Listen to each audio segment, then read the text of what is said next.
Hey guys, thanks for stopping in the channel. It's been a while since I've put any content up, and I'm sorry about that, but I have been working on a couple other videos. They are shed hunting videos because there's nothing really else in season.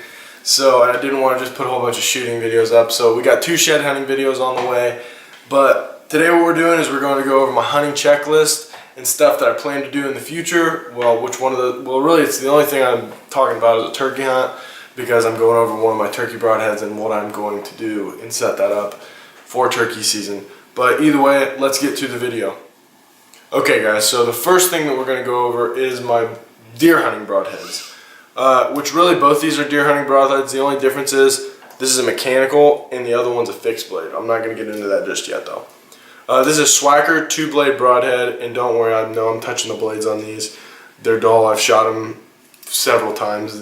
Both these arrows are my practice arrows with practice broadheads. But either way, it's a 100-grain head. It flies just like a field point. I'd recommend these to anyone. They're tough as nails. I've been shot into the dirt a ton of times, both on misses and hits. They pass right through. I shot a rabbit with these actually, and it literally almost cut the rabbit in half. Not that you would want that, but just they're good broadheads. But I got a Beeman ICS bow hunter, my bad, shaft, and they're 340 spine, and that's like 9.3 grains per inch. So I shoot a relatively heavy arrow. It carries a lot of kinetic energy. I think the finish weight's like 480 grains, something like that. It may be a little less, I can't remember exactly. But the other head that I'm using is a Muzzy MX3. It's a 3-blade broadhead, and it's a cut-on contact head, and that's what I wanted for turkey because I didn't really want to have to worry about something opening. And I know these broadheads aren't that bad to tune, but I kind of had trouble doing it, and my bow is in desperate need of new strings. So whenever I go to get those tuned, what I'll probably do, or when I'll get my bow tuned, like I said, I'll probably just take those broadheads with me and get those tuned to the bow, so I don't have to worry about that. But I'm going to get new strings on it soon. But let's go ahead and go to the next item. Okay, so the next thing that we're going to go over is my release aid. The release aid I choose, I like to have a finger release. I actually did try to switch over to this a Carter first choice, yeah. There's what it looks like. It's not a bad release. It's just, it took me a while to try to get used to it, and my anchor point was messed up, and it was kind of steps back to go steps forward. And I mean, even when I did start getting good with it, I wasn't really a big fan of the whole thumb trigger, and when my hands got cold, I was just kind of a baby about having cold hands. So I went back to this. I'm pretty brand loyal, and I've had Cobra releases ever since I started with archery, and that it's been quite some time now. But either way, this is a release I had. This is actually the second release I've ever, third release I've ever had to buy. The first one that I had was a Cobra. It didn't break. I actually lost it, so ripped that release. But I ended up getting the exact same one. The only complaint that I have about this release is that it's a Velcro strap. I'm sure I could get it like from the company or something like that with a leather buckle, but they do make one with a leather buckle. I just need to get that, and I complain about it all the time. It's just I haven't spent the $20 that it takes to get it. So that's kind of on me. But we'll go ahead and just go straight into the next one. The next one that I'm going with is the optics. I have center point optics and Bushnell optics. My binoculars are in my truck, and it's dark out and I don't want to go get them right now. So you guys just get to see my rangefinder.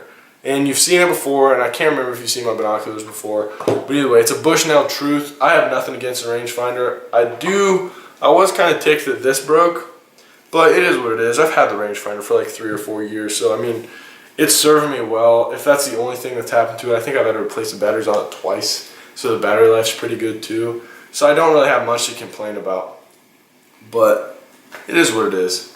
The next thing we're gonna go over, the first few we kind of like merged them in, but I kind of just want to keep it rolling. I like keeping it rolling, so we'll just do that.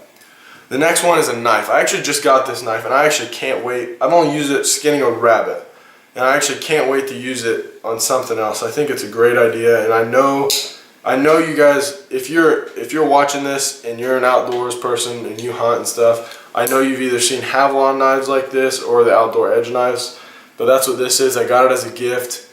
It cut right through the rabbit like it was nothing. I think it's a great design, and whoever invented this is a genius. I don't know if they were the first ones that patented it or whatever, but it's a great product, and I I'm not sponsored by any of these companies. This is just like how I feel about them. So it's a true review on it, really. I mean, I think the knives are great. But the next thing we're going into is a Hawk product. I don't really use any Hawk tree stands per se. I just normally a lot of my tree stands are given me actually. But so shout out to you people. I can't name all the names. There's a lot of names that I'd be naming. Some of them are old though. But it is what it is. Old stands still work. Just got a little bit of maintenance on them every now and again. But either way, it's a Hawk camera arm. I mean, you can't really beat it for the money. It's under 5 pounds, I'm pretty sure. I don't have the box anymore. I threw the box out. But it's under 5 pounds. It's a really sturdy design. They even have a bubble level on it. I don't know if you guys can see that or not, but this actually, I built this little thing right here. It's just a 16mm socket. A little bit of ingenuity there. But I did that because it comes with a fluid head. I don't really like the head that it came with. It was like I said, a fluid head, and whenever it got cold, whenever it got cold, it was just really hard to move. But we'll go ahead and go to the next product. Okay, so this is probably like the grand finale product, and I'm already getting excited over it because I just love this bow. And kind of gave it away. It was a bow, but either way, it's a Hoyt Spider 34. If you guys have ever seen any of my other videos, you know that I already had this bow, and I think the sight may have changed from like way back when in one of my videos.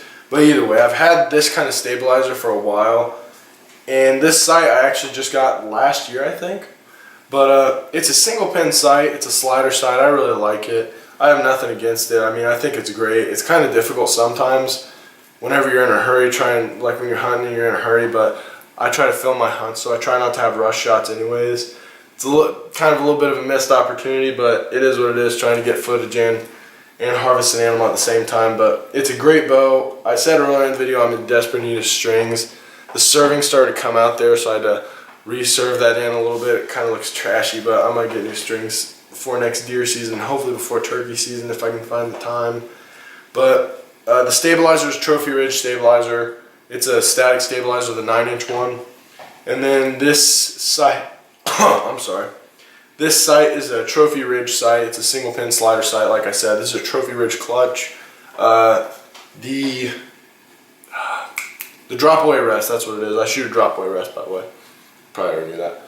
But either way, it's an Extreme FC. It's a trophy taker product, like I said. But I really like this bow. I think it shoots sweet. I think the design of the riser, honestly, this is probably one of my favorite Hoyt bows. And that's why I got it. I was going to get a Factor, but I'm a fan of triangles, I guess. I like the little triangle cutouts. I like how it looks. I think it looks great. But another thing that is a big helper to me during the season, keeping me awake in the stand, is right here. Shout out to Monster Energy. You guys are great, and I love what you do.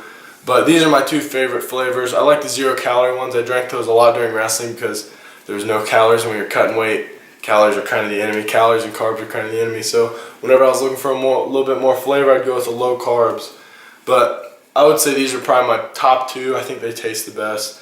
But they're great for keeping you awake when you need the extra boost. But either way, thank you guys for stopping into the channel. I appreciate the support. If you enjoyed the video, smash the like button. Hit subscribe too if you enjoy the other videos. And I got 2 more coming soon, so stay tuned. See you guys in the next one.